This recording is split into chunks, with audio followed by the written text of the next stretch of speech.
When we think about what a parent Googles at 2 o'clock in the morning, is my kid's behavior normal? Is it normal for me to experience this with my child? There's a lot of guidance out there that's often contradictory. There are a lot of headlines that make us anxious about raising children today. I've been a practicing psychologist for about 30 years, and I don't say this lightly. I don't know that I've ever seen a harder time to be a parent. This is not a warning to say, you're getting it all wrong. Like, don't get stressed out about the stress. As professionals in the field, we want people to actually have access to this knowledge all the time and to be able to think, what are some of the ways that I can utilize science to be a better parent, a better caregiver, a better mom, or a better dad? In this class on Masterclass, we want to release some of that stress and release some of that complexity. There's no one right way to be a parent, but with a couple of goals in mind and a couple of strategies, you and your child can have a wonderful time getting to know each other. Hi, I'm Dr. Eliza Pressman. I'm a developmental psychologist, co-founding director of the Mount Sinai Parenting Center, host of the podcast Raising Good Humans, and author of the New York Times bestselling book, The 5 Principles of Parenting. I'm Dr. Lisa Damour. I'm a clinical psychologist. I've written 3 New York Times bestselling books about raising adolescents. I have a podcast called Ask Lisa, The Psychology of Parenting, about raising tweens and teens, and I authored the Adolescence column for the New York Times. My name is Karali Perez-Edgar. I'm the McCourtney Professor of Child Studies and a Professor of Psychology at Penn State University. I'm Dr. Dave Anderson, and I'm a clinical psychologist at the Child Mind Institute. And this is Masterclass.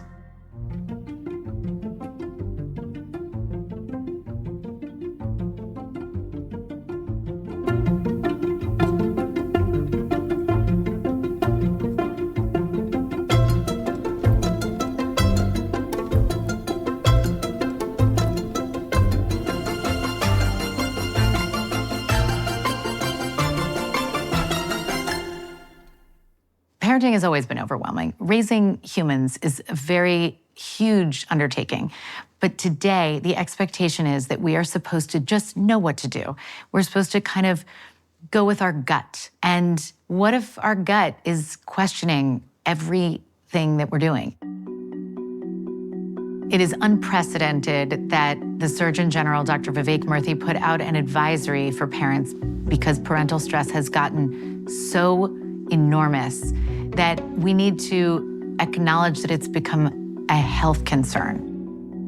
I know as a parent that nothing gets me moving faster than thinking that this means my child's health is on the line.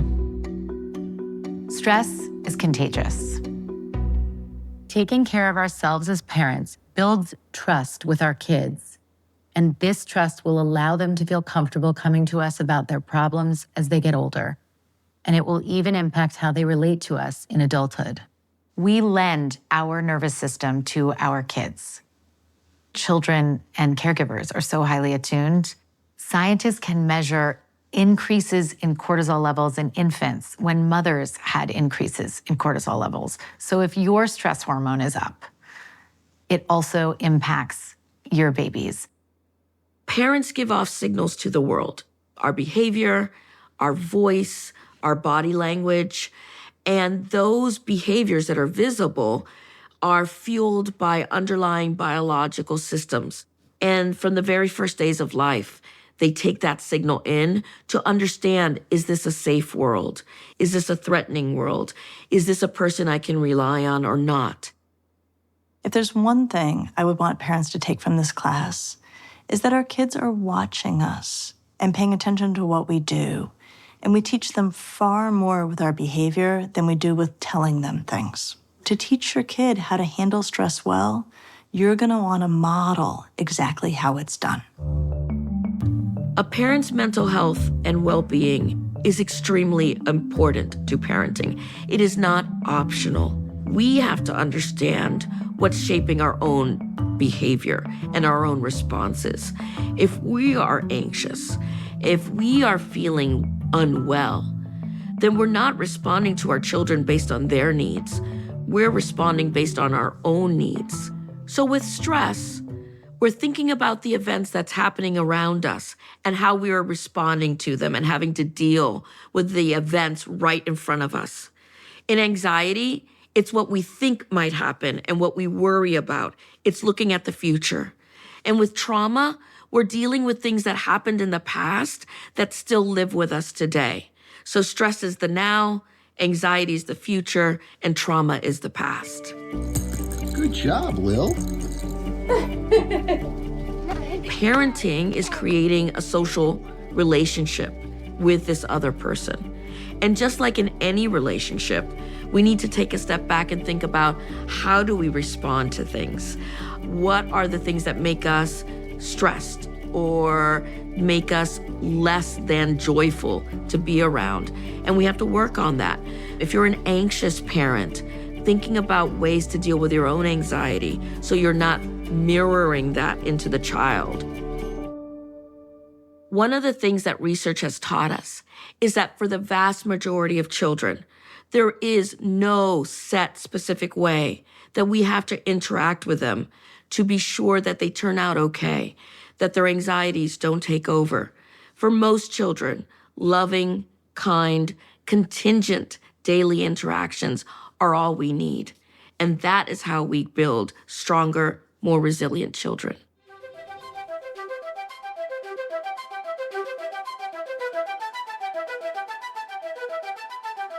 It feels like you're supposed to be not only raising kids, but raising kids who are optimizing every moment of their development so that they're becoming superhuman.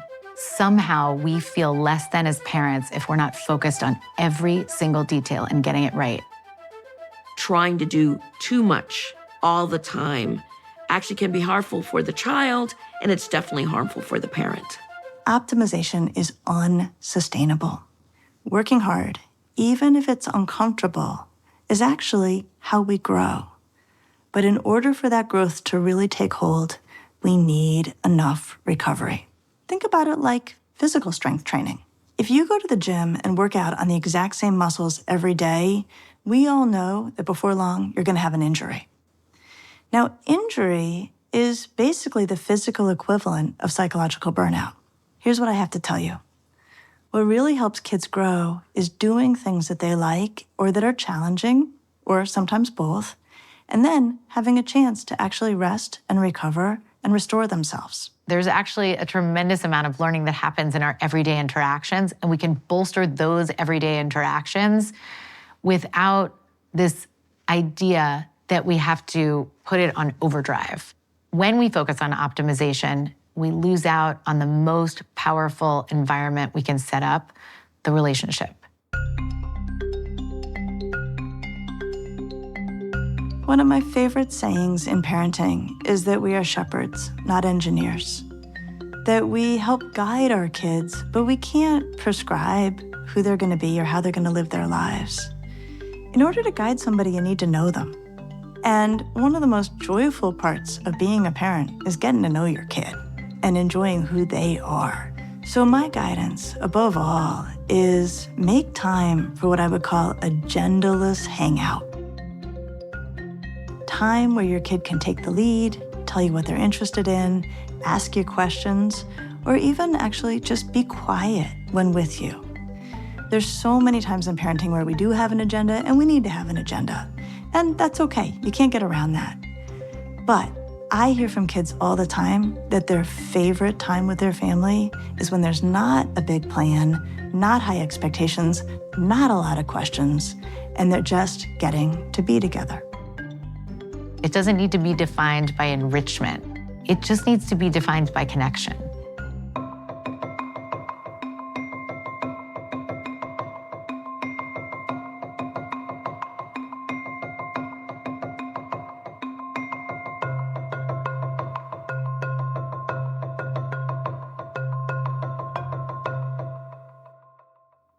Perfect parenting is the enemy of good parenting. You want to cultivate healthy, connected relationships, and you cannot do that if you're fixated on perfectionism. It eats away at your capacity to take care of yourself and others, and it is highly linked with a number of mental health challenges. So we're increasing our anxiety, we're increasing our rates of depression, we're increasing our substance use or misuse. If you want to learn more about your relationship to perfectionism, see how you rate on the Frost Multidimensional Scale. Are you extremely concerned about mistakes? Do you have super high personal standards? Do you have the sense your parents expect too much from you? Or are they highly critical? Do you doubt that you're getting things right? Do you have an excessive preference for order? Take a look at this and see if you're modeling some of that behavior, because then you can make adjustments. When we look at the research, girls are more likely than boys to struggle with perfectionism. And when we try to understand why this is true, there are a few things at play. One is that we socialize girls to be more responsive to how adults are feeling about them at any given time. And so when adults are disappointed, girls are socialized to take that harder, and they will work harder as a result to avoid disappointing adults. So if you have a child who's a perfectionist, then you need to say to them, if you're flooring it the entire time, you're never going to make it. Be efficient with your energy and decide when you need to floor it and when you can coast.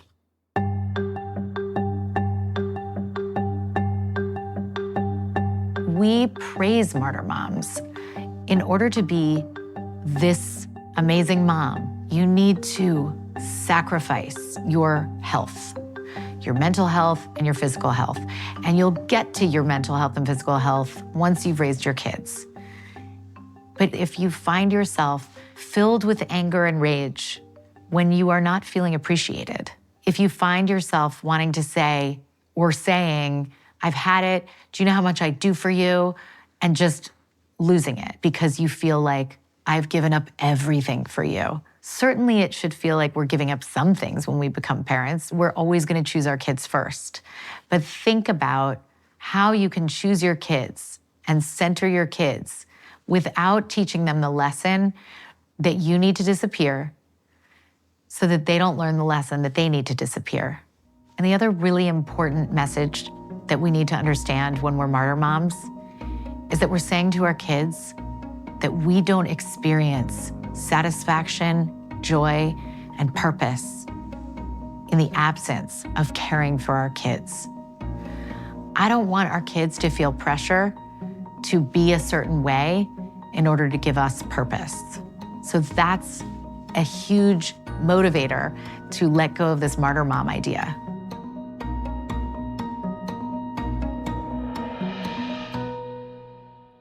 My mother was a reading specialist, and she said to me when I had my first daughter, you don't want an early reader. And I was like, what? Why? That seems great. And she said, because early readers, everybody praises them for how amazing they are at reading. And eventually everybody reads. And so now they've lost the thing that they got so much attention for. When you start to get that boost from external praise, you're searching for that for a lifetime. We're not here to say, don't sign your kids up for violin or don't put your kids in a setting that's super competitive. If that's right for your kid and that's right for your family, go for it. What the research tells us is that worthiness is more important than any of those things. So we want to make sure that our kids understand their worthiness is in being who they are, not in any of their achievements. And so if you help your kids understand that who they are is what's interesting to you, whether or not they come to you to talk to you about a video game or a book they're reading, we want to show them that that is interesting to us. Whether or not your kids are accomplishing things that the outside world finds awesome, we have to kind of offset what the messaging is in the rest of the world. So it doesn't mean that you can't have hopes and dreams and goals for your kids. It means that your kids must know that there is a distinction between what they do and who they are, and that you are loving them through all of it.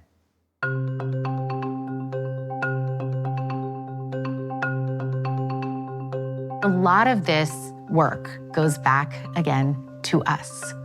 If you don't believe that you are worthy in the absence of your accomplishments, how in the world can your kids truly believe that, even if you say it to them? And so that's our real challenge, is are we expressing in our actions what we're saying with our kids? And so one of the things to do is to pay attention to not just sharing your successes, but sharing the process and sharing the failures. Your mistakes are necessary for your child to grow into a mentally healthy person. Please hear that, because you're going to make mistakes, but the self-compassion part is critical.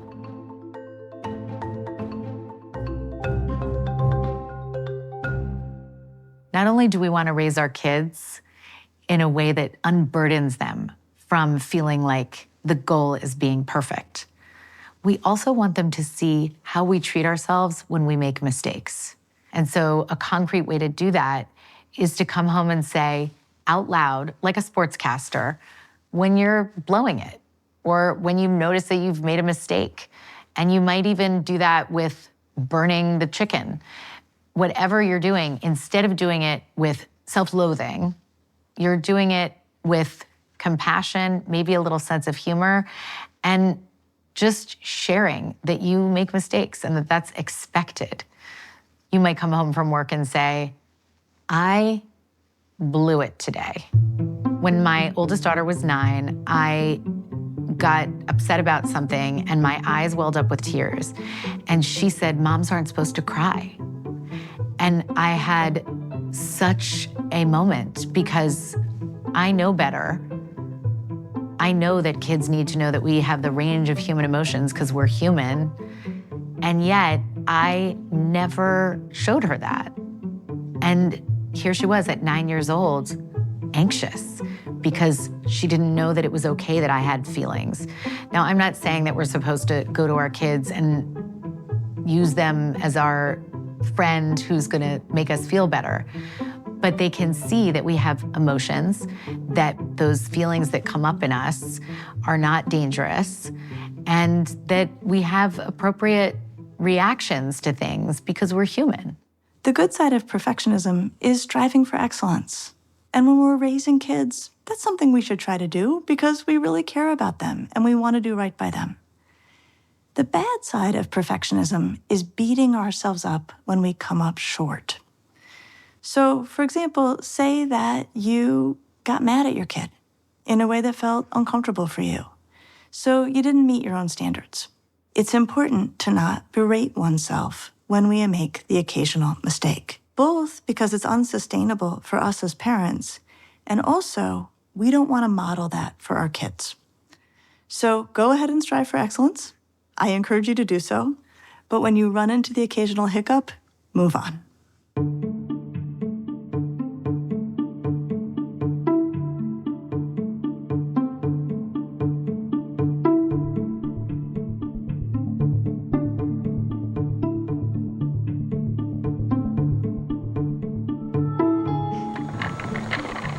You're doing it. I think reflection is the unsung hero of parenting. When you reflect, you can think back to your experiences being parented so that it doesn't sneak up on you in those everyday interactions with your kids. When you have the intention to reflect, you give yourself more of a chance not to be reactive. And this can start as soon as you decide, I'm having a baby, I'm starting a family. That's a wonderful time to think, what am I looking for? What did I get when I was parented? What part of that do I want to take? What part of that do I want to get rid of? When you do this reflection helps you break patterns that are no longer serving you. Parenting is always informed by the society you live in and the culture you came from. There is no one parenting. For families who are marginalized or minoritized, who are immigrants, parents of color, we are often balancing our traditional views of what parenting is or should be, what goals we have for our children, in the context of a larger society that may have different rules for what parents should do and different achievements of what's good parenting outcomes or not so good parenting outcomes. And it's a tightrope and it's a balance. And we question ourselves because we're getting conflicting messages. The other thing, of course, is that our children are often growing up in and interacting with environments very different than the ones we grew up in. And they're giving us feedback. And kids tend to be very dramatic, and they use words like always, never, everyone. Everyone gets to do this. I never get to do that. Why do we always have to do this? And parents need to think about what are the things that informed their own growing up and their own parenting versus the world in which their child is growing up in.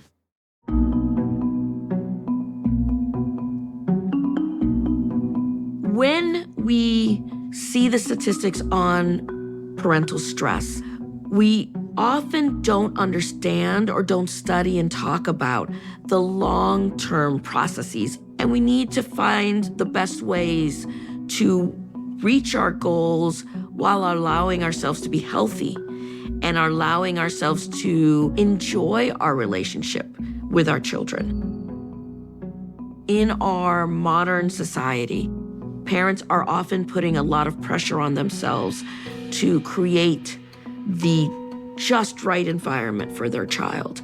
And that leads to parental burnout. It leads to worse mental health in the parent. And at the extreme, we can see that some parents lash out and it can harm the child. We need more support systems in place. So finding your village isn't just important because you need other hands to hold the baby or someone else to pick your child up if you're running late. But you need someone who you feel safe enough to come to if you're struggling. We tend to give up that village when we have our babies.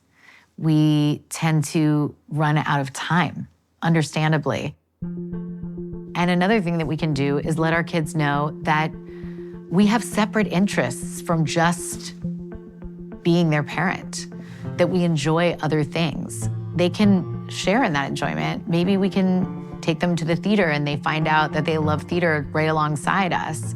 But we also can go without them because it gives us joy and we want to experience that joy. Maybe we go for runs because we really like, I don't, so I don't know why I said go for runs. So the idea of taking a 10-minute walk with a friend feels like, I don't have time for this. This is a luxury, but it's not a luxury. It's actually really important. We know from decades and decades of research that relationships are everything. They are the most protective thing in our lives. They are the best way to live a long life. They are the best way to build resilience in kids. In the absence of relationships, we cannot thrive as parents. And when you do not feel alone, you feel so much more empowered to take on this enormous responsibility. It's better for your kids. It's better for them to see you have close relationships. It's better for them to see that you're willing to take time for close, connected relationships.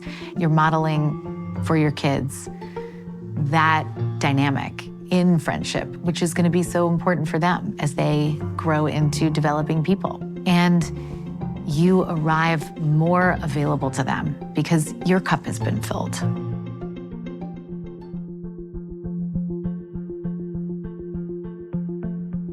As parents, we don't get enough time to take care of ourselves, and that's just the reality. But the key question we want to ask ourselves is when we get a break, when we get some downtime, have we used it in a way that when we come to the end of that time, we feel better than we did before it began? I've certainly been guilty myself of, having some time where I could relax, and instead I get on my phone and I just start scrolling, and I actually walk away from that time feeling worse than I did before the time began. So one goal with our limited recovery time is to use it doing things that actually leave us feeling better. A second thing is to put plans for self-care on your calendar. Put things that you're going to enjoy in your schedule and protect them.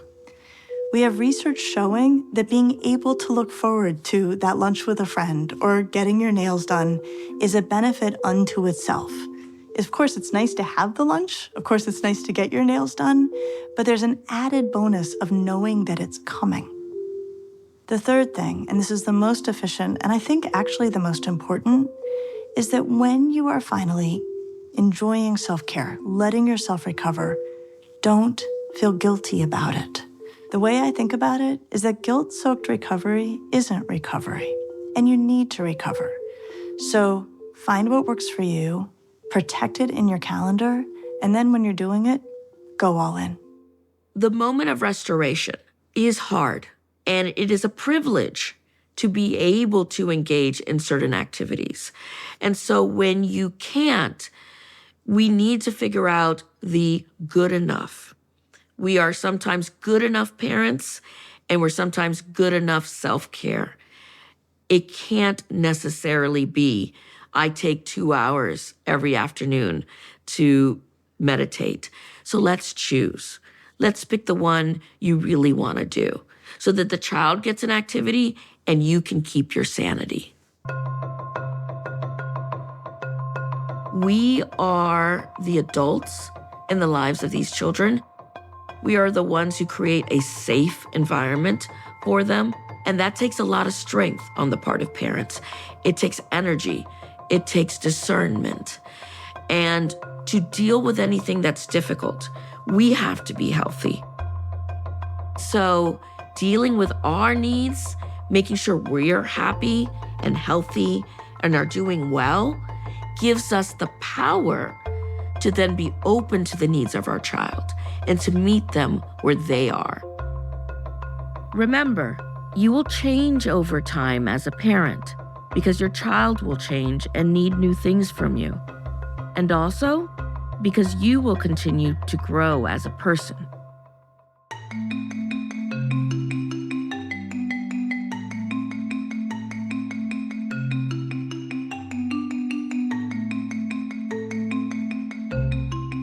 Now that we've talked about ways for you to take better care of yourself, it's time to look at different parenting styles.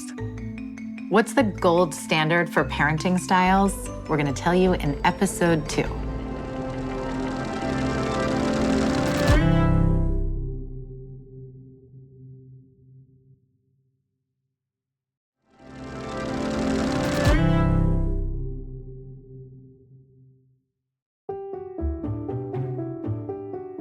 Sometimes, as researchers, we worry about the extent to which parents think there's a right and a wrong way to be a parent. We want the best for our children, and we want to make sure we give them a life that is as good or better than the life we have. And I think what we want and what we crave are instructions. But one of the things that makes today different than in the past is the ability to compare. We have input not just from our family, who's always had opinions, or our neighbors, but social media and the internet. And we can always find somebody who's doing it better. And that comparison can add to stress. In this episode, we're going to move our focus to the center of all of this, your family, how to parent your particular kid, and how to manage your own stress while doing so. And remind yourself, you are a good enough parent. And right now, entering into this class, you already are everything. This is just meant to give you a little bit more ease and some tools.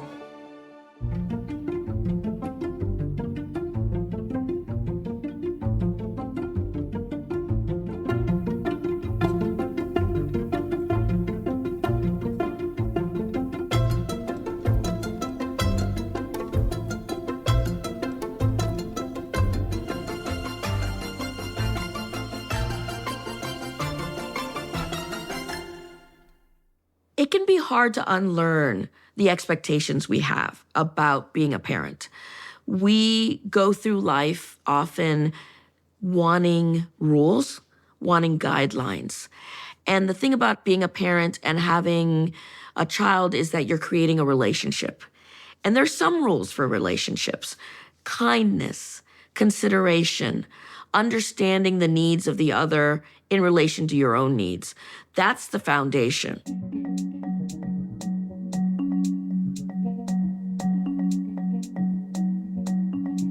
According to the research, the three main parenting approaches are permissive, authoritarian, and authoritative. When you have super high control, super high boundaries and limits, and low sensitivity, you get authoritarian parenting. It's fear-based. It tends to be problematic because you don't have connection and sensitivity to balance out those strong, high expectations, control, boundaries, limits. And what it can lead to is covert behavior, dangerous behavior, because again, it's more scary to think of a parent finding out that you've done something wrong than anybody else, or than even being in trouble or in harm's way. On the flip side, you get parents who are highly sensitive, incredibly connected, best friend parenting, but that tends to be what's called permissive parenting. And so what it does is it says, your discomfort and distress is so scary to me, the parent, that I'll change my rules to suit your mood. That's not a safe feeling. There's no one saying, I'm going to keep you emotionally and physically safe with my boundaries and limits. I'm just going to be best friends with you. The balanced place is when you're both highly sensitive, connected, tuned, and also you have clear limits and boundaries. That is authoritative parenting. I like to say, all feelings are welcome. That's the sensitive part. All behaviors are not.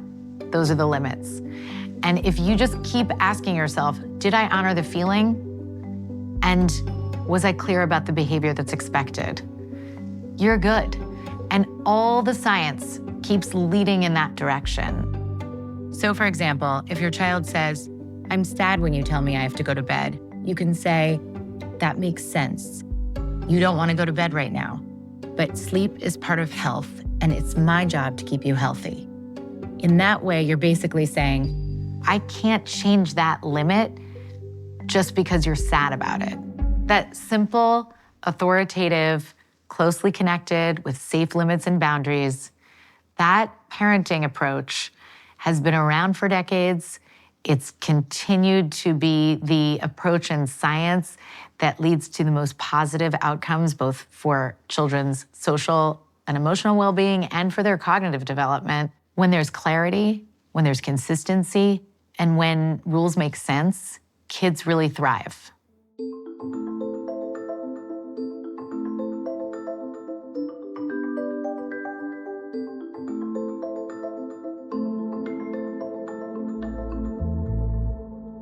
Please don't mistake having these approaches rooted in the science for telling you what personality to have. Your personality is your personality. Your family sounds and smells and tastes and all the fun things that make us different and unique are wonderful. And those need to be honored and can be honored in the context of this authoritative caregiving.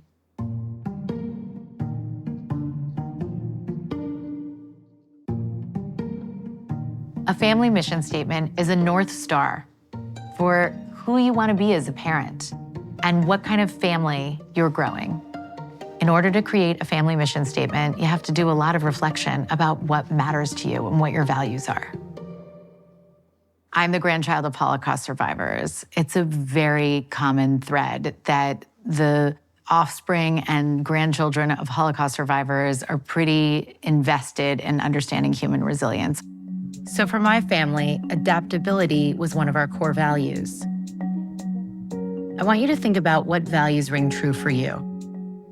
And that will help you develop your family's mission statement. The easiest way to think about it is, I can't have every value be part of my family mission statement because it's overwhelming. So one way is to say to yourself, in this family, we believe, and then pick 3 to 5 values that really resonate with you. That becomes your family mission statement, and it can be used to determine your family's priorities and your rules. So let's say that one of the things that's really important in your family mission statement is education. Then of course you're gonna have a rule about how much time you're giving to homework, or what schools you're going to choose, or how much reading time you're requiring.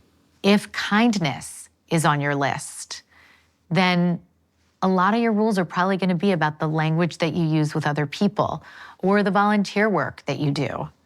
There's no right or wrong answer, but they will guide you to see whether or not, does this relate to my values? If not, throw it out. Sometimes the hardest thing about being a parent is other parents' choices.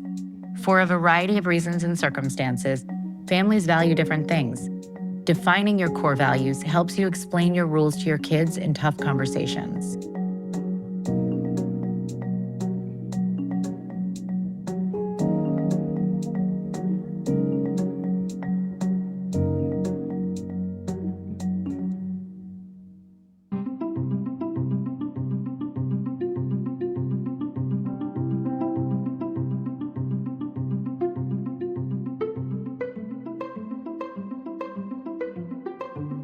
Some of my favorite research in really the whole history of psychology is around what we call rupture and repair. These moments where we get into a bad place with our kid and then we come back together and find our way out and through. Now, ruptures are just gonna happen. They're just a natural part of family life. Your kid is gonna say something that they wish they hadn't. When it happens, go out of your way to try to make it right. When researchers looked at this, what is the healthy relationship between the parent and child? These healthy, securely attached relationships were connected 30% or so of the time, and the rest was rupture and repair. That bar is manageable. That is the reality of parenting. That's the reality of healthy parenting. Now, sometimes the ruptures are caused by us, the parents. We make mistakes as parents. We have bad days. We say things we wish we hadn't. Our kids know when we've messed up. Some adults worry that if they apologize to their child, explain where they were coming from, or ask for forgiveness, that they will lose authority with their kid, especially with their teenager. Here's the thing. Our teenagers know we are human. Our kids probably know our flaws better than anybody else. Denying them, trying to cover them up, trying to pretend they're not there, is the fastest route to losing your authority with your kid. Being willing to own your shortcomings, and even better, work on them, is part of how you maintain a good working relationship with your kid. So let's say you've had a really long day at work, you come home, your kid does something annoying, and you are really sharp with them. They storm off to their room, unhappy with how you've treated them. Take a moment, take a breath, get your feet back under you, and then go on up to their room, knock on their door, and say, hey, can we talk? I owe you an apology. So in that moment, you might say something like, look, I was really sharp with you in a way you didn't deserve. Here's an explanation. It's not an excuse.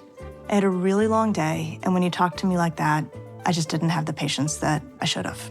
Now, you can further say to them, you also know that if you talk to me that way, it's not always gonna go well. That doesn't mean you deserve how I spoke to you, but we know each other well enough that we can probably stay out of jams like this going forward. You don't need to fear that one mistake, one disconnect, one misstep means, I guess this is over, because you can understand rupture and repair as a part of the normal everyday. We're not as hard on ourselves. We allow mistakes for ourselves. And that is why repair is not just between parent and child or between partners, but it's actually between ourselves. Just privately in our own hearts, I made a mistake. I forgive myself. I'm gonna give myself some room to grow. And as you get more and more comfortable with this, you'll see that you're not afraid of mistakes because you have this repeated experience of coming back together and being reconnected.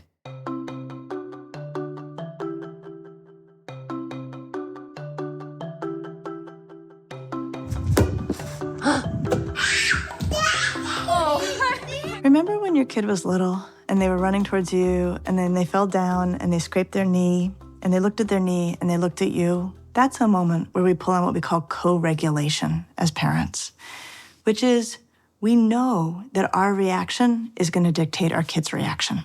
Usually in those moments, we are awesome. We look at our kid and we say, you're okay, even if deep inside we're actually wondering, uh-oh, that might be stitches.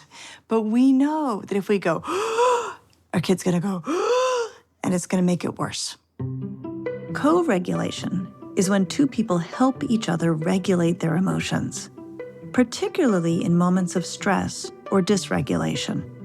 So, as parents, co-regulation is managing our own internal response to our kids' distress to help them manage their response to their distress. It is not always easy, and it's especially hard if we're tired or worn down or feeling upset about something. And we've got some room to work here. You don't have to get this right every time. But if most of the time when your kid is upset, you can respond in a way that is calm and steady, invested but not anxious, you can help your kid feel like whatever they're going through, they're going to be able to manage it. And what we forget is that from the first days of life all the way into adolescence, they are observing us. They are absorbing us, and they see the ways in which we react to the world, the way in which we react with joy, or the ways we react with frustration or anger to things that happen to us. And it's not to say that parents can't have emotions, that they can't be authentic, but we have to be conscious of the fact that if we don't regulate, and if we are reactive, if we show emotions that are out of scope, that are impacting the child, even though it really isn't due to events that are about the child, they'll pick up on that. And they'll begin to see, oh, I can't talk to my mom about that. She'll get really angry. Or if I talk to my dad about this, he won't understand. So part of our job is not to be perfect. But what parents can do is show how we deal with our emotions, how we self-regulate, and we give our children those tools as opposed to just letting it all go out into the world. When we look at the research on gender and emotion, what we see is that by elementary school, girls enjoy a much wider, what I would call emotional highway than boys do. Girls feel comfortable expressing and talking about sadness, anger, frustration, anxiety, disappointment. Boys very quickly are reduced to a very small, I would say, two-lane road. The two emotions that boys are sanctioned to express by their peers are anger and pleasure at someone else's expense. One of the things that research tells us is that by elementary school, a lot of boys come to the conclusion that feelings are for girls. Now, of course, boys feel all the same emotions that all other kids do. And it comes at a great cost if they are left with the impression that they're not allowed to show the full range of their emotion. And what we see is when they have vulnerable emotions, when they feel sad, when they feel anxious, when they feel afraid, they now have two problems. They both have the uncomfortable feeling, and they have their discomfort about letting anybody know that that's what's going on. Now, what the research also tells us is that in two-parent heterosexual homes, the person most likely to ask questions about feelings or talk about feelings is the mom. So what may be happening is in this well-meaning effort to develop emotional fluency, that mom may be unwittingly proving his point. So what I will say for boys everywhere is that it's really important that the men in their lives, be it their dads, their coaches, their teachers, their neighbors, their uncles, talk openly about their emotional experience and the full range of their emotional experience to effectively model for boys that men do have and do get to express a wide range of emotion. It's really common for us to get male parents in our office, dads who are sitting there and who are kind of saying, like, my dad wasn't like this. Like, my dad was sort of distant, or he spent a lot of time in his study, or he was at work a lot, or he kind of was more annoyed by children's presence than he was wanting to play. And here I am being told, I should be playing with my kids on the weekend. I should be putting them to bed. I should be loving on them and hugging them. But who's going to teach me how to do that?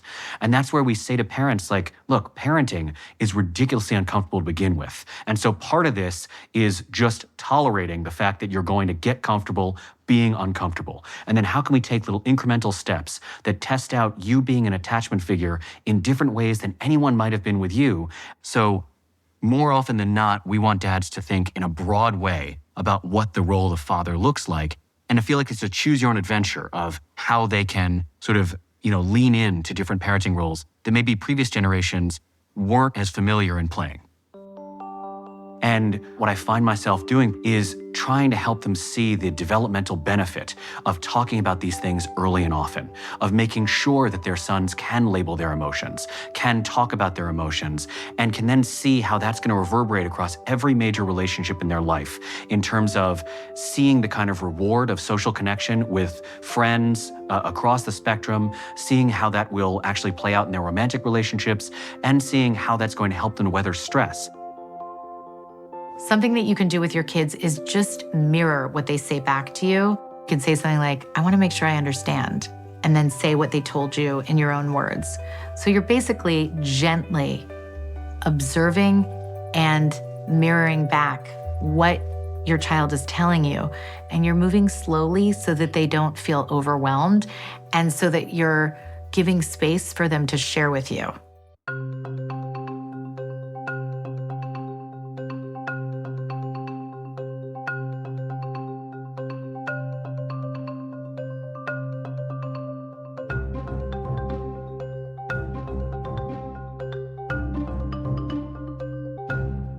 We can't really talk about parenting without talking about temperament. If you think about flowers, the seed is already decided and planted, and then the amount of sunlight, water, and soil that particular flower needs is going to vary. And children are the same. You cannot plant a particular temperament. Temperament is a feature of who you are that basically says, what is our natural way of responding to the environment? I'm a temperament researcher. And what I do is I study the ways in which the traits that children bring into the world shape who they become. We can think about temperament as the biological basis of personality. What happens is that we read the parenting books and it tells us 6 weeks to sleep train your infant. My child never made it through 6 weeks of sleep training. That happened and it took years. Or you look at your neighbor and they have this chill child that sleeps well, eats well, has a lot of great social interactions, and you start thinking, I did something wrong as a parent.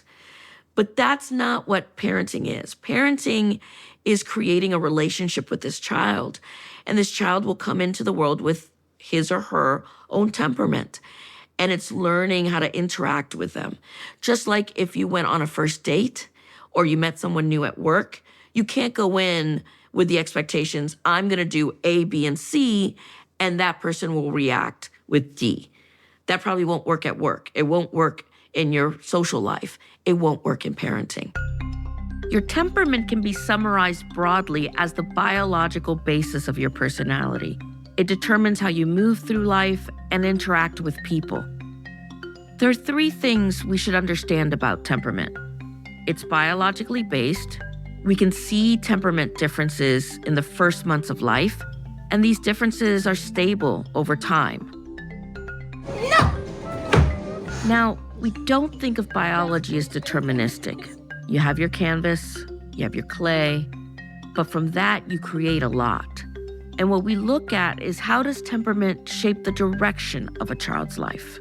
In the research literature, we often use shorthand analogies, and one that we use a lot is the orchid and the dandelion. We can think of the orchid as this beautiful flower that when you see it is gorgeous, it's delicate, it's rare, but it needs specific soil and humidity and sun. And those children, our orchid children, have a lot of potential. They can do a lot of things, but they're a little delicate. The conditions have to be just right. And that can be hard on a parent. because they need to learn for this particular orchid what's too much, what's not enough. But when you get it, it's a glorious thing. Most of us, like me, are dandelions. We grow. Sometimes we grow through concrete. Sometimes we get pulled and 2 days later we pop up again. So we only need the median light, the median temperature, the just so amount of water, and we're gonna grow, and we're gonna be fine, and we're gonna be resilient. In fact, we're pretty tough. The dandelion adapts to their environment. The orchid needs a little more help in doing that. I think one of the dangers we can have is that we assume because dandelions are resilient, we don't have to do anything special for them. And in fact, we can be dismissive. We can be too harsh with them. We can have them face adversities and events in their life that aren't developmentally appropriate for them. Yes, our children are resilient. No, we don't have to be perfect parents, but we do have to take care that we don't overinterpret resilience for imperviousness. One of the jokes we often make as temperament researchers is that parents start to think temperament is real when they have their second child.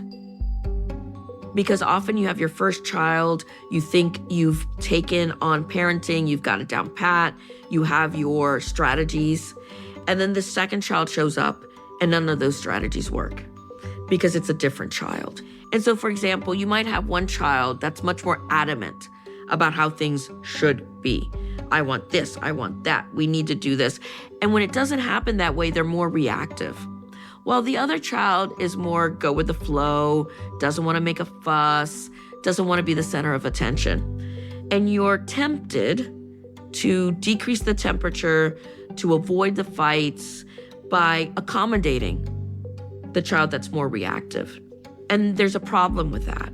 One, that child who's more reactive never learns to modulate, never learns to be part of the group. And for the dandelion, they never learn to have a voice, to say, no, I'm not going to have a fit if I don't get my way, but I do have opinions and I do have preferences and they should be honored. So part of parenting is to move this child up a little bit, move this child down a little bit, not to favor one or the other, but that they can work together and be part of a much more healthy, fulfilling, and balanced world where we all give and we all take. We want our children to feel successful. We want our children to feel accomplished. But we can't always guarantee that their success and their accomplishments are in areas that are easy for us. And so when we have a child who naturally is good at sports or is good at particular academic pursuits, it's easy for us to get the win. My child won the track meet. My child won the spelling bee or got straight A's. And sometimes, though, our children don't necessarily fit into those neat categories. But sometimes we have children who are wonderful artists, who are writers, who are cooks, who create social bonds better than others. And that's their niche. So find authentic, real places where they succeed. And we're going to celebrate that and we're going to value that. It's finding their niche. And in that niche, they win.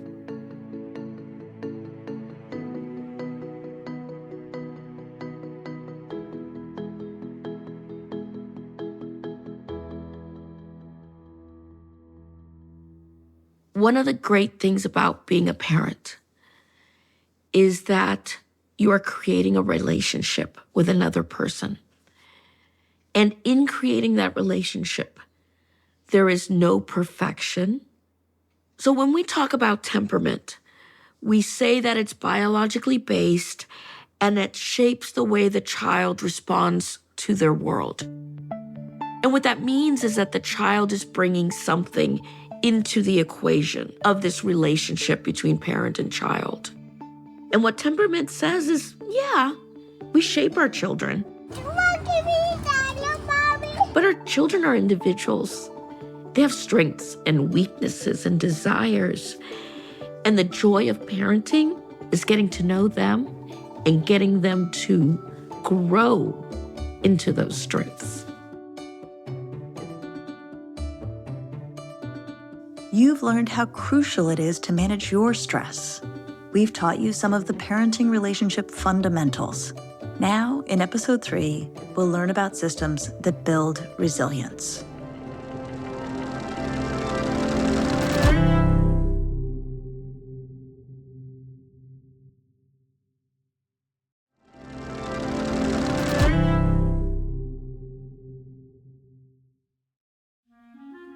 If you've ever felt unsure about how to help your kid through a hard day, you're not alone. In this episode, we'll talk about what true mental health looks like, how to support your child without fixing everything, and why your own coping matters more than you think. We'll cover screens, sibling fights, big feelings, and when it might be time to ask for help. This isn't about perfection, it's about staying connected to your kid.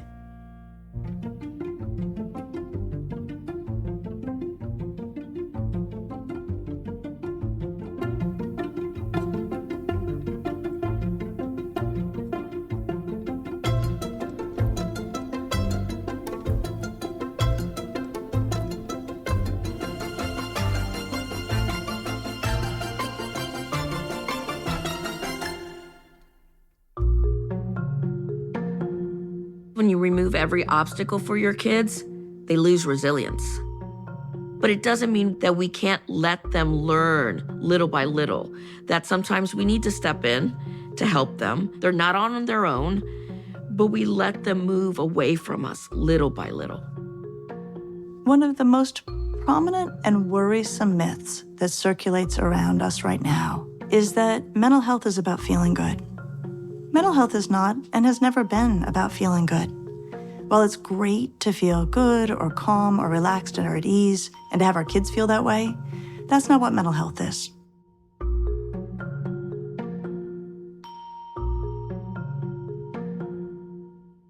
Mental health is about two things.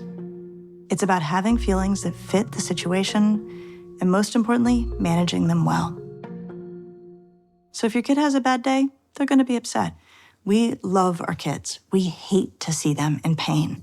And when they come home after a long school day and they're upset about something, say they did poorly on a test, they will put that distress in front of us, and it will activate what I would say is like a marrow deep wish to help them feel better. The parenting instinct that we actually have to work against is our incredibly strong urge to prevent our kids from feeling any emotional pain. Life will hand our kids challenging moments.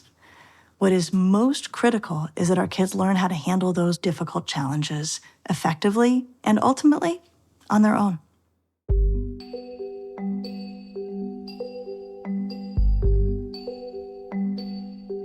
One thing we need to appreciate is that the school day for our kids is very long and very hard and very tedious. They handle so many frustrations with incredible grace.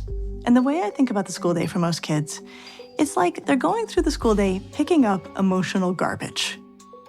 Maybe they're in third period and the teacher introduces a group project and your kid is like, okay, just please don't put that one kid in my group. And then the teacher's like, all right, you two, you're a group. Your kid does not throw themselves on the floor. They do not have a tantrum. They say, okay, let's exchange numbers. We'll work together over the weekend. They take that piece of garbage and they jam it in their pocket. Then let's say they go to their locker and their locker is jammed and they gotta get to class and they can't get their stuff. They do not freak out. They take that piece of garbage and they jam it in their pocket. The whole day goes on like this. They hold it together gorgeously. Then we see them in the evening and we say, how was school? And out comes all of the garbage. They feel tremendous relief most of the time as they share all of the frustrations of the day. Our job is to figure out what to do with this garbage. My advice, treat it like garbage. When you say to a kid, how was your day? Envision yourself opening an emotional garbage bag and just let them toss it all in. And then tie it off, put it away. Most of the time, once they've dumped their garbage, they feel better. You should only worry if, after unloading all of the frustrations of the day, your child is still suffering. That may be a time when you need to check in with the school or get some extra supports. But if most of the time your kid is great at school, and I'll tell you, it's often because they know they get to come home and complain about their frustrations, things are working just as they should.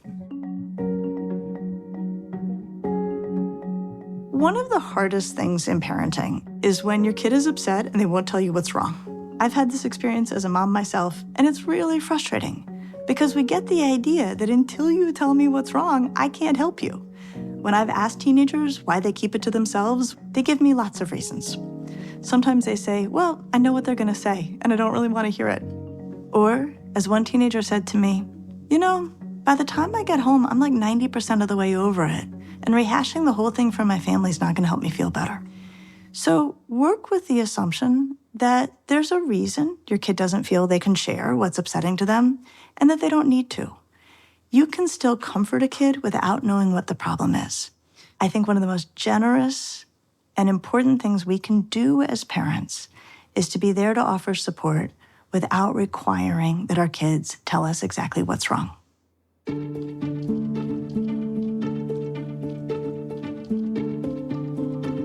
So the way psychologists think about coping, and especially coping with painful emotions, is that no matter what, we're gonna do it. So one of the best pieces of advice I ever got as a parent, I actually found on the inside of a Dove chocolate wrapper. It said, don't talk about it, just be about it. So when it comes to coping, we actually can help our kids in two ways. One is to support healthy coping when they're upset. Ask them, do you want to talk about what happened? Want to take the dog for a walk? The other, and perhaps the most important one, is to model healthy coping. So when we think about the emotions we show in our everyday life, they are contagious, and stress is contagious. Children view the way we deal with the world when we're angry, when we're irritable, when we're nervous, and they absorb that, and they learn that when things happen in my life, this is how I'm supposed to react. So when we have hard days at work, it's really important that we don't come home and take it out on everybody or say, where's the wine? I've had a terrible day. And instead, model for our kids how we want them to manage tough days. So we might say, you know what, today was terrible. I'm gonna go take a walk outside. If anybody wants to come with me, I'll take company. No matter what, I know I need to be out in nature. One of the things we as parents place on ourselves as a burden is that we have to be in control of everything. We have to know what's going to happen, and we have to have it all in place. And that if we don't, our children are going to suffer. But we quickly learn that we can't control everything that happens around us. And it's okay to talk to our children and say, you know what? I'm going to tell you when I'm upset or nervous. And it's okay, because I'm going to work and we're going to try to make it better. And you can tell me when you're upset and when you're nervous, and we'll work together to make it better. And that's really going to help.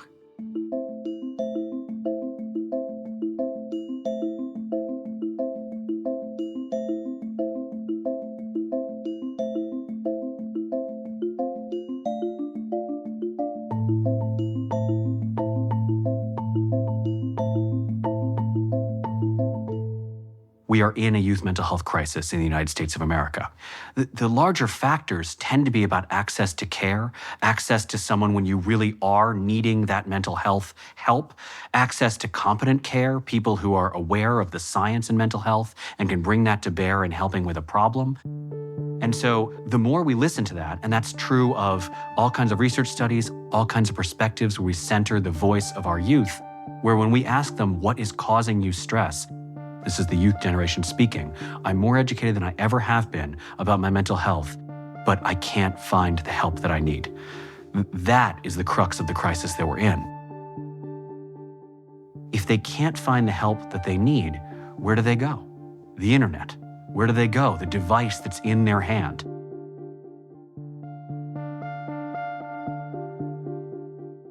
The point that we're missing in the debate around technology and youth mental health is that we keep talking about it like there's a magical age where kids, wake up and suddenly they're capable of managing themselves on social media, having a phone, being exposed to all kinds of content on the internet.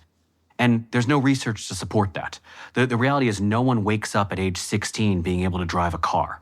You have to learn the competencies in being able to drive a car so that at 16, you can pass the test that allows you to then conduct a motor vehicle semi-responsibly, but still through age 25, you can't rent one because they know the risks. There are a couple things that get rolled up together that actually don't help us parent the way we want to. One is screen time and social media. My advice is if you are ready for your kid to have a phone and it makes sense for your kid to have a phone, consider giving them a phone, even a smartphone, with no browser, no social media apps, and no capacity to add apps without your permission. Let them text, let them listen to music, let them take photos, see how they handle that. And then over time, if they're interested in social media, you will have a track record that you can look at about whether they're ready to handle it responsibly. Technology definitely comes with risks. And so our focus should be building up the competencies for our kids to be able to be aware of those risks, to be able to navigate them well, and to be able to use technology for good. In an ideal world, if social media is done moderately and you've been mentoring your kids so that they're not using it inappropriately, they don't have their phones at night, they don't use it during mealtime, and again, they're still getting their exercise, their schoolwork, all the things. They're interested in enjoying a robust in-person social life. I'm not worried about social media.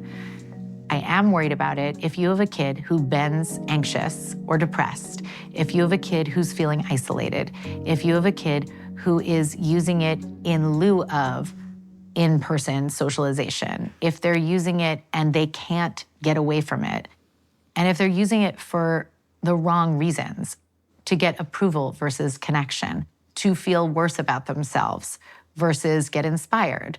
So you want to be mindful. We have this kind of thing we're wrestling with as a society in thinking that we're just going to put the genie back in the bottle and somehow, make it so technology goes away, when we need to realize technology's here, it's here to stay, there's no putting the genie back in the bottle. It comes along with real risks for mental health and at the same time, real possibilities for how it increases our social connection or how it can actually be used for good for our mental health and wellness. And the more we think of it as a kind of practical, not panic-based approach, the better.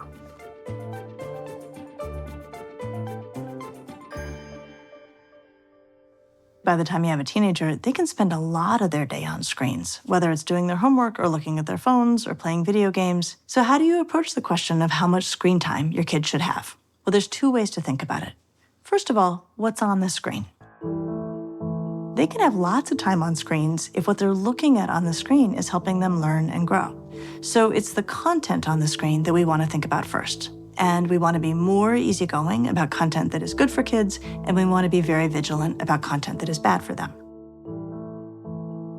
The second thing that we want to do is make sure that time spent on screens isn't getting in the way of things that are good for overall development. Kids should not spend so much time on screens that it's interfering with their sleep, that it's interfering with them being physically active, that it's interfering with them spending time in person with people, that it's interfering with their homework, that they're toggling back and forth between their work and something entertaining on a screen. So the way to think about it is make sure their time is full of all of those things that are really important for healthy development. You can let screen time tuck in around that and make sure that what's on the screens is appropriate for kids. The topics of eating, weight, and exercise are some of the most delicate in family life, and that's especially true around teenagers, and it can also be especially true around girls. For girls, the world has a lot of opinions about how they're supposed to look, and our daughters quickly become aware of those. As a general rule, you're actually going to not want to talk about this too much. Instead, you're just going to want to model healthy habits in your home and be mindful of how you talk about your own eating, exercise, and weight. When we talk about bodies, just as a baseline, think about our bodies in terms of what they can do versus how they look.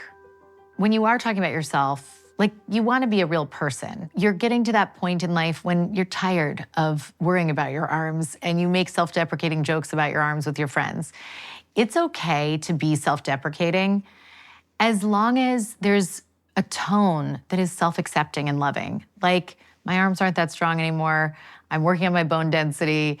They're not gonna look like they're really strong, but I can tell that they're stronger, is a little bit more generous than I've got like a hanging sack of skin on my arms. And then how we talk about other people gives a lot of clues to our kids about what we value. It's the same thing with beauty standards. You could say, oh, I'm gonna be so careful. I'm not gonna criticize my body. I'm not gonna talk about bodies as anything but instruments in this household. And then you see your friend, and every time you see your friends, you comment on how their body looks. It sends a message. Now, there may come a time where you're worried about how your kid is eating, or you're worried about how they're exercising. Maybe they're too sedentary. So the time may come where you do feel like you need to say something. In these moments, you're gonna wanna frame the conversation in terms of self-care. You're gonna wanna talk about your kids' responsibility to take good care of their body. So you might say, listen, I'm noticing that you're actually cutting out a lot of foods. And not eating a wide range of foods means that you're not taking good care of yourself. Your body needs a lot of different kinds of foods in order to sustain itself. Or you may say, if you're not moving your body enough, you're not taking care of yourself in the way your body deserves. The point here is that you don't want to turn this into any sort of battle between you and your kid. You're going to want to frame this in terms of their responsibility to take good care of themselves.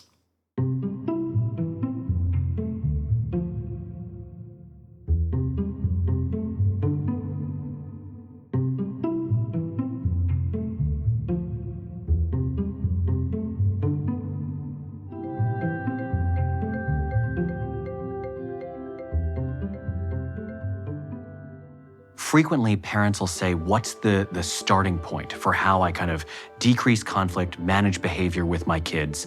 How do I start? And what's really underneath that question for a lot of parents is more about consequences.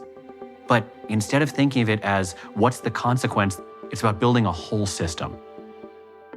The first step is to understand why your child is acting a certain way, which means we need to understand how motivation works for kids. So, for example, a parent will say, look, it's constantly this like sibling conflict, and I don't know what to do about it because everything seems like it's a fight between the two of them. They might say, for example, the kids were just watching TV on the couch while I was in the other room, and they started fighting. I'll begin the work by telling parents there's only 4 motivators for all human behavior. This is true of children, teens, and adults, and they're abbreviated by the abbreviation SEAT. What SEAT stands for is sensory, escape, attention, tangible. And what that abbreviation stands for is it's this notion that everything that we do has some combination of an internal sensory experience or emotion or particular input we're getting in our 5 senses. It allows us to escape something that we might not want to do. It gets us attention from peers, from parents, from other humans, or it brings us a tangible reinforcer, a privilege, an activity we like, a particular thing that we were desiring. And behaviors aren't often motivated by just one. They're often motivated by a number of them. So let's look at a typical sibling fight on the couch. If you're a kid and you're watching a TV show with your sibling and you're getting kind of bored, there's an escape from boredom by annoying your sibling, which also gets you attention, which also gives you a feeling of power and control, and which also might get the activity change. And then you've got the quadfecta of all of SEAT that is motivating that behavior. And the parent comes in the room and thinks, why would you ever do this behavior, given that you know that I don't like it? You know I don't like you annoying your sibling. And the kid doesn't really have an answer for it.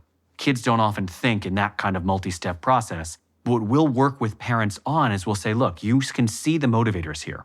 You can see the landscape. So frequently it's kind of flipping that script where we'll say to a parent, how do we make it so that we arrange the environment so that perhaps things that are related to sibling conflict are removed? We've got to do that thinking for them in setting up their environment for success.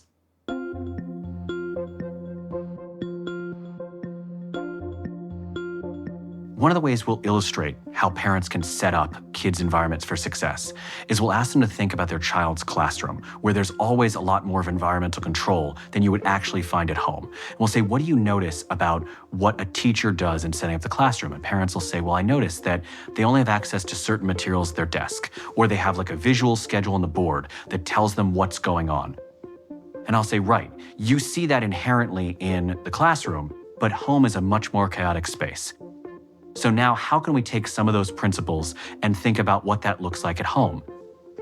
And then we'll think about, afternoon situations where parents say, my issue is they have got to get home. We've got to turn around and go to like some of the activities they might have after school because one kid has dance class and one kid has soccer, and we want to get some food in them because they're ravenous after the school day.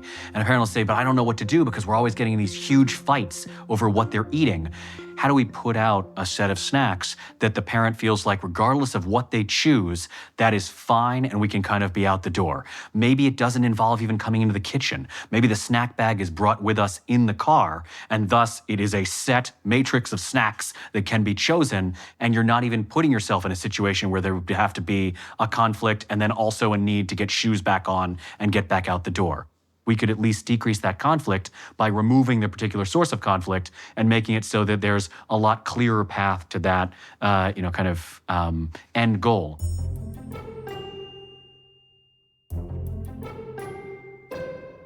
Most parents deal with the same challenges every day. Getting kids out the door to get to school on time, finishing homework, separating from parents for school or for extracurricular activities, getting kids to eat the foods we need them to eat, and getting to sleep on time. Here's how you handle the morning rush. Write down the things that need to be done. Even for young kids, you can have like a visual schedule on the board. Then catch the kid actually doing those particular things as much as you possibly can. It might seem minute, it might seem ridiculous, but praising them for getting a leg of their pants on is better than screaming at them because their shirt isn't on. Then, beyond that, help them to get a better awareness of time. If they actually get through the morning rush in the time that you would like to see them get through, think about how to reinforce that. Maybe we do something special after school. Maybe we read an extra book at bedtime. But think about how you can say, I really think you did well, and I want to reward ourselves in the future if we're able to get through this together again. First thing is tracking assignments or checking the online repository or looking at what is listed on the worksheet, just so you can agree on the task that's in front of you. Then the next thing is to think about making 2 statements every time you talk to your kid while you're trying to coach them through homework, because this is what becomes ingrained in their mind as their own self-talk. It is praise something they've already done well and prompt the next small step. Praise something they've already done well and then prompt the next small step. Even if they whine, even if they protest, you just keep talking that way. And at the end of homework, you remind them how much time it took. So often kids think that it took an hour and a half for them to finish an assignment when it took 17 minutes. It's really helpful in terms of their future coping for them to be reminded that if they just sit down and focus on that particular thing, it takes a fifth of the time they actually think it's going to take.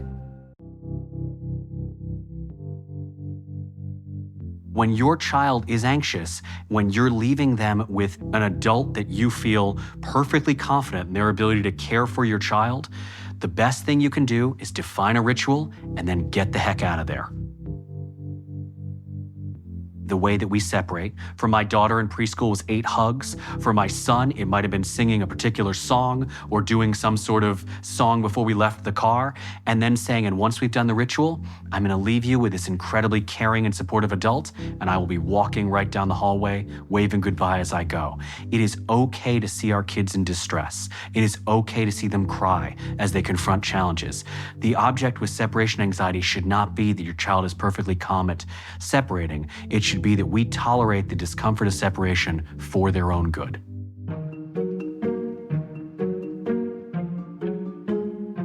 Kids' preferences change, oftentimes unpredictably, across development. And the more that we can say, I'm gonna do 2 things. I'm gonna feed my kid, which means presenting them with some of the things that they like, and I'm also gonna keep hoping for an opportunity to reinforce their bravery or novelty. And if they try anything, we say, I'm so proud of you for trying that new thing. Even though I know you're telling me that broccoli tastes absolutely horrible, but it's a process of hundreds or thousands of trials to get someone's palate really to broaden. And it isn't about talking about just the things they eat, but about how much we're proud of them for trying the new stuff.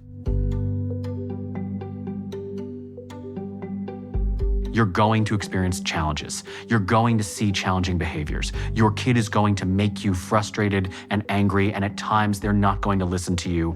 And this is just one of the things that makes parenting both incredibly difficult and incredibly rewarding. Almost every parent can use some help. That's one key thing.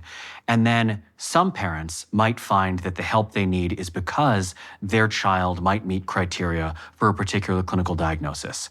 We want to provide them answers that help to clarify when and how they might seek help.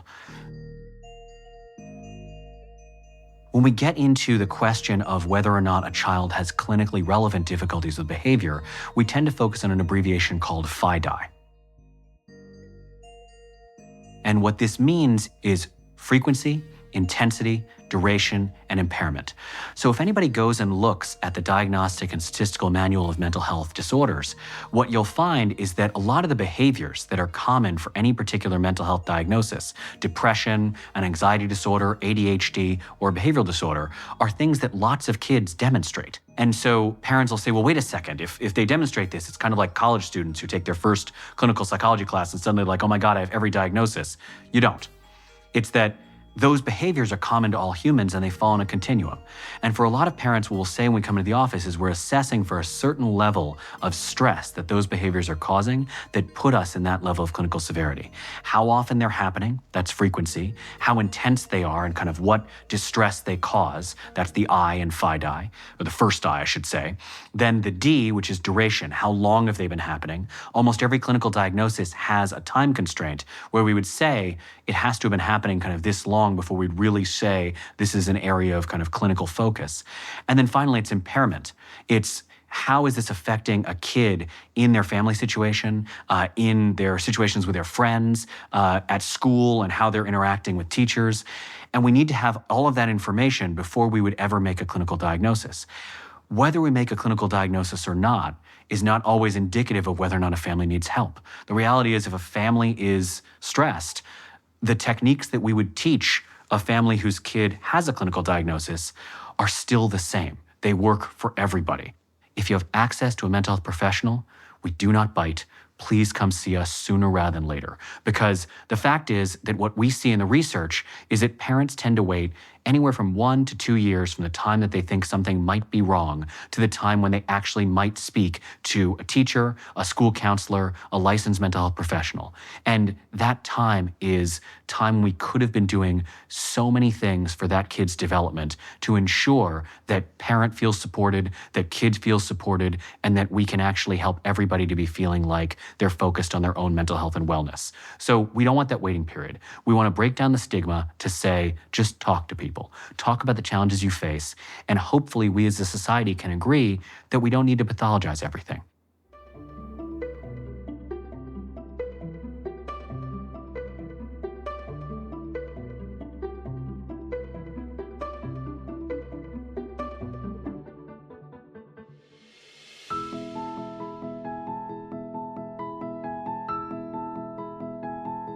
Parenting itself is a developmental process.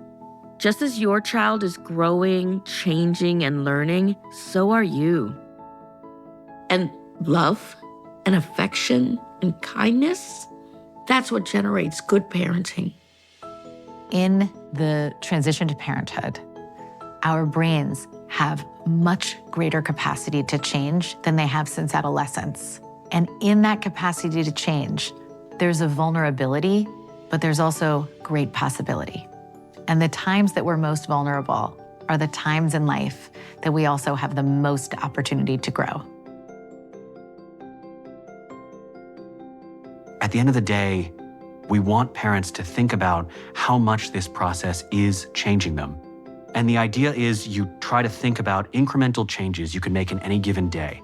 Just keep trying new things. And what you'll notice is as you try these new patterns, you break out of ruts, you have new strategies, you find new moments of connection with your kid, and it may not be on the level of a day or a week where you notice those changes, but 3 months, 6 months, a year out, you notice massive changes you've made.